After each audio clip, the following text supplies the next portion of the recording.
Hello hello les beatmakers 2.0, ici Mixcape pour devenir beatmaker.com. Dans cette vidéo, je vous présente deux outils inclus dans Studio One 3 et Studio One 4, deux engins dédiés au panning et à la gestion de l'image stéréo. Il s'agit du dual pan et du binaural pan que vous voyez à l'écran. Donc je vous rappelle la manière de fonctionner d'un panner traditionnel, du panning de nos séquenceurs. Lorsque on va pousser vers la gauche comme ça, ce qui se passe en fait, c'est simplement que le canal droit va s'amenuiser en volume, le volume du canal droit va baisser tout simplement, et ça va être proportionnel en fonction de ce que je vais faire là, c'est-à-dire que plus je vais pousser vers la gauche, plus le volume du canal droit va s'amenuiser, et puis ça va être l'inverse si je vais vers la droite, et bien plus je vais pousser vers la droite, plus le volume du canal gauche cette fois-ci va s'amenuiser. Bon bref, c'est comme ça que fonctionne le panner d'un séquenceur. Là, ce qui est intéressant dans le dual pan, c'est qu'on va pouvoir gérer comme ça le panning gauche-droite, le volume, si vous préférez, du canal gauche et du canal droit, de manière non linéaire, non proportionnelle. Vous voyez que je peux choisir des valeurs complètement différentes là. Alors, ce qui est intéressant avec ça, ce qu'on peut faire en termes d'application avec ça, c'est par exemple être un petit peu plus précis pour placer une source dans le champ sonore. Ça peut être l'une des applications. Une autre application, ça peut être par exemple de rectifier une erreur, je sais pas, un sample qui serait un petit peu trop vers la gauche ou un petit peu trop vers la droite, vous pouvez rectifier son placement à l'aide de ces potards. Donc ça, c'est une première chose intéressante dans ce dual pan. Alors on peut aussi changer la loi de panoramique. Je vous conseille pas de le faire, mais vous pouvez expérimenter. Il y a des gens qui sont plus à l'aise avec d'autres lois de panoramique, d'autres réglages, donc n'hésitez pas à le faire. Moi en tout cas, je suis tout à fait à l'aise avec ce paramètre par défaut. Ce que ça va faire, c'est simplement modifier le comportement, la manière dont va se comporter ce dual pan, le panner, tout simplement, le panning.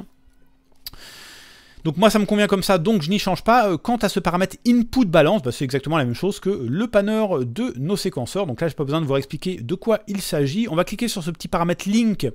Et vous allez voir que les noms des deux potards là ici ont changé. Donc maintenant on a ici un potard qui nous permet de gérer la largeur stéréo. Alors c'est pas un élargisseur stéréo, un écarteur stéréo, dans le sens où on va pas pouvoir élargir la stéréo, on ne peut que la réduire, mais le fait de pouvoir faire ça, ça va être intéressant en termes de panning, puisque ça va complètement être lié avec ce bouton de panning qui ne se comporte pas exactement d'ailleurs de la même manière que le panner de nos séquenceurs. Tiens, je vais vous le prouver d'ailleurs.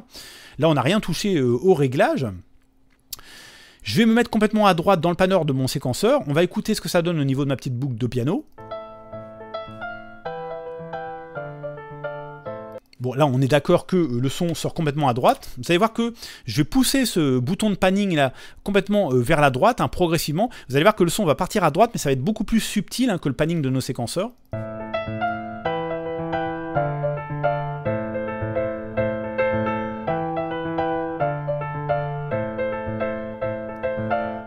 Voilà, je suis revenu sensiblement au centre, on va se remettre bien au centre. Et pourquoi c'est beaucoup plus subtil? Tout simplement parce que ça va, en définitive, fonctionner conjointement avec ce paramètre de width. Tiens, je vous montre.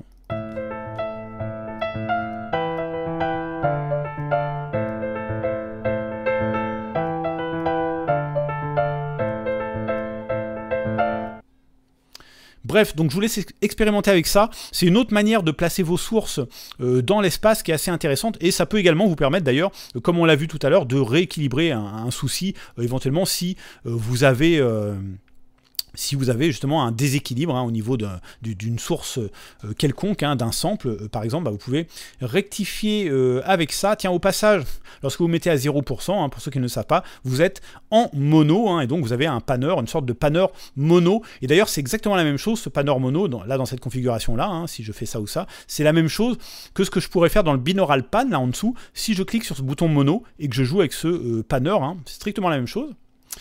Ce qui va être intéressant là au niveau du binaural pan, c'est que justement il est complémentaire du dual pan, dans le sens où là on va pouvoir réduire la stéréo, comme on peut le faire avec le dual pan, mais on va pouvoir également cette fois-ci élargir la stéréo et jouer également avec le panner. Donc ces deux outils sont tout à fait complémentaires.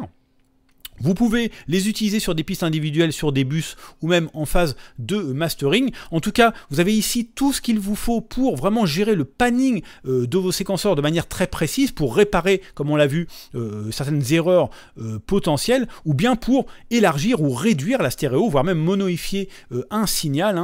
Donc n'hésitez pas à tester tout ça, à vous amuser avec ces deux engins.